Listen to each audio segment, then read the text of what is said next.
জিবরিল আমিনকে আল্লাহ পাক এক নয় দুই নয় 100 নয় 200 নয় 600 নূরের ডানা আল্লাহ দিয়েছেন।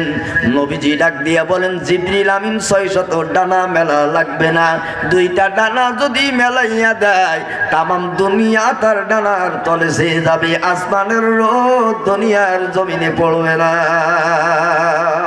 সুবহানাল্লাহ ভাই না সুবহানাল্লাহ। এত মর্যাদা জিনবে ফেরেশতার, এত দামি যে ফেরেশতা।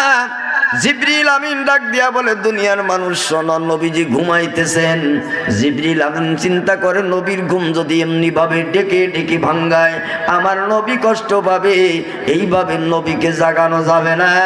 জিবরিল আমিন চিন্তা করতে লাগলেন, আল্লাহ তো মেহমান হিসাবে দাওয়াত দিয়েছে, এই রজনীতে আল্লাহর দরবারে পৌঁছাই দিতে হবে, দেরি যদি করি আরো দেরি হয়ে যাবে, আল্লাহর দরবারে পৌঁছাইতে দেরি হবে, আল্লাহ রব্বুল আলামিন আমার উপরে নাখোশ হয়ে যাবে, নারাজ হয়ে যাবে। আল্লাহ যদি নারাজ হয়ে যায় আমি জিবরিলের অবস্থা খারাপ হয়ে যাবে।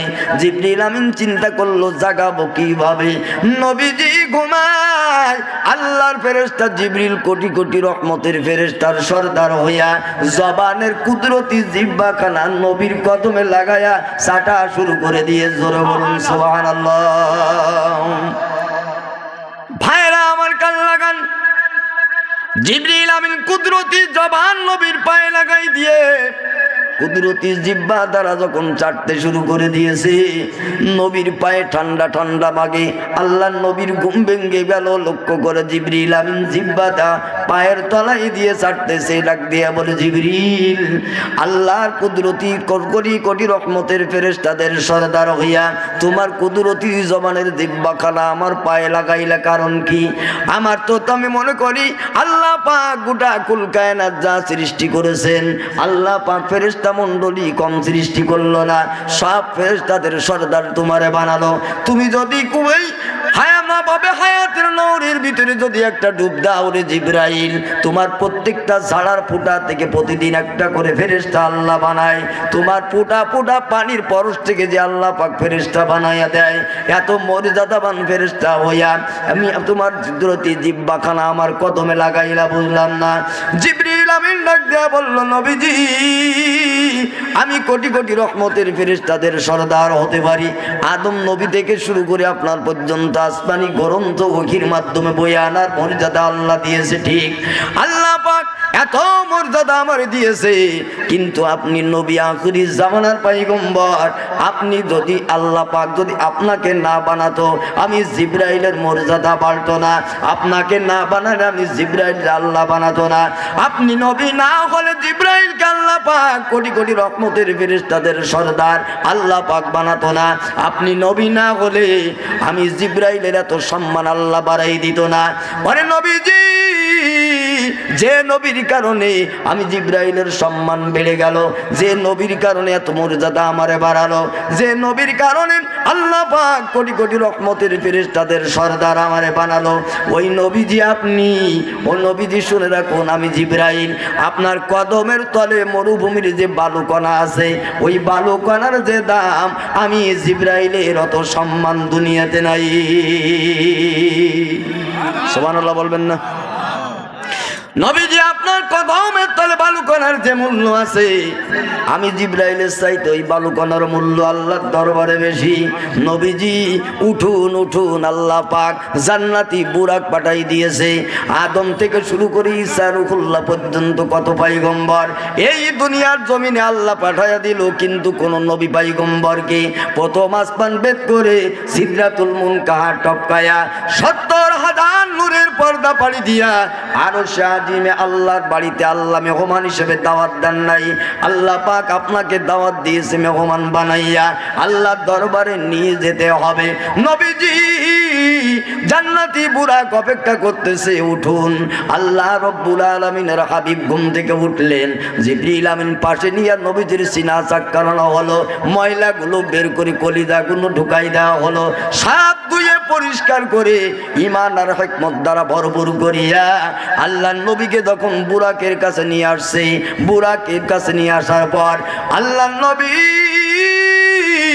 দুই চোখের পানি ঝর ঝর করে ছেড়ে দিয়েছে নবী আমার, উম্মতের দরদি নবী, এত মায়ার নবী, উম্মতের জন্য এত দরদ যে নবীর দুই চোখের পানি ছেড়ে দিয়া নবীজি কান্দে, দুই পা দাড়ি বেয়ে বেয়ে পানিগুলো টপ টপ করে জমিনে পড়ে। আল্লাহ ডাক দিয়া বলে, জিবরিল, আমার নবী আমার দরবারে আসবে। আমি আল্লাহ পাক আমার নবীরে আমার বাড়িতে মেহমান হিসেবে দাওয়াত দিয়েছি।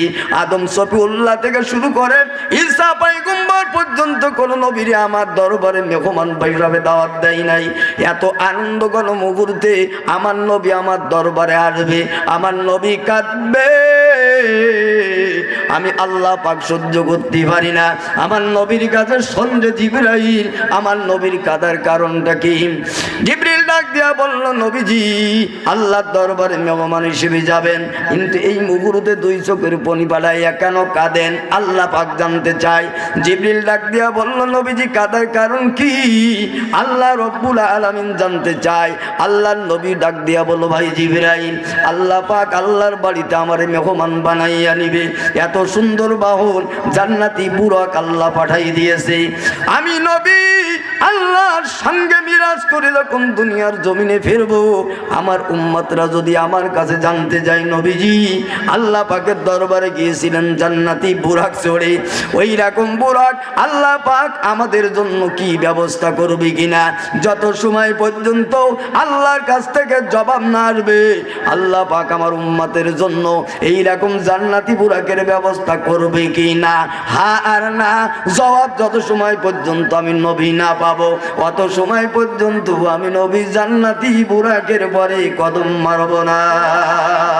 এটাও রজব মাস একটা পবিত্র মাস, যে মাসের নবীজির নামাজ নিয়ে আসলো, যে মাসের নবীজি রোজা নিয়ে আসলো, যে মাসের নবীজির পরে 14টা জিনিস আল্লাহ পাক আইন জারি করে দিলেন।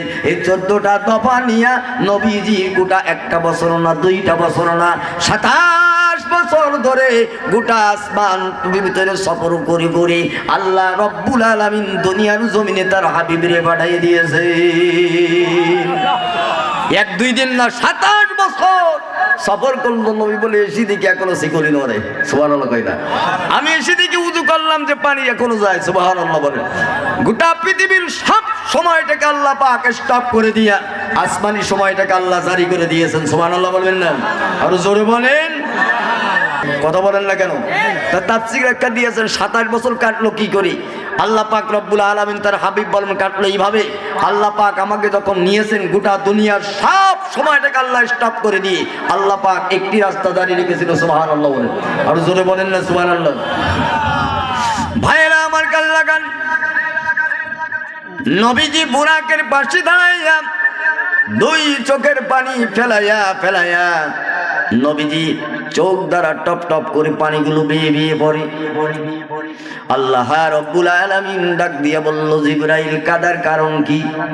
নবীজি ডাক দিয়া বলল, জিবরিল কাঁদি এই জন্য আল্লাহর দরবার থেকে যখন ফিরে আসবো, আমার উম্মতেরা দুনিয়ার জমিনে আসার পর যদি আমাকে জিজ্ঞাসা করে, নবীজি জান্নাতি বুরাক চড়ে চড়ে তো আপনি আল্লাহর দরবারে গিয়েছেন, আমরা আপনার উম্মত, আমাদের জন্য কি আল্লাহ পাক এইরকম বুরাকের ব্যবস্থা আল্লাহ করবে না? আল্লাহ ডাক দিয়া বলে, জিবরিল ডাক দিয়া বলে, আল্লাহ আপনার হাবিব জানতে চায় আপনার হাবিবের উম্মতদের জন্য এইরকম বুরাকের ব্যবস্থা আপনি করবেন কিনা।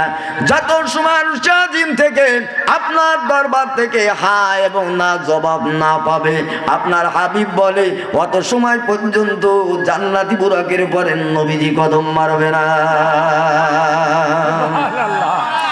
আল্লাহ ডাক দিয়ে বলে, ও জিবরিল আমার নবীরে জানাই দাও, আমি আল্লাহ রব্বুল আলামিন ইসরাফিলের সিংহার ফুৎকারের মাধ্যমে তামাম দুনিয়াটা লন্ডভন্ড হয়ে যাবে। দুনিয়ার মাটি আর মাটি থাকবে না, গাছ থাকবে না, পাক পাকালি থাকবে না, বড় কোনো পাহাড় থাকবে না, কোনো কিছুই থাকবে না, বাড়ি ঘর থাকবে না, সব লন্ডভন্ড হয়ে যায়। আমি আল্লাহ পাক গোটা পৃথিবীর জমিনটাকে তামা জমিন বানায়া কিয়ামত বানায়া দিব।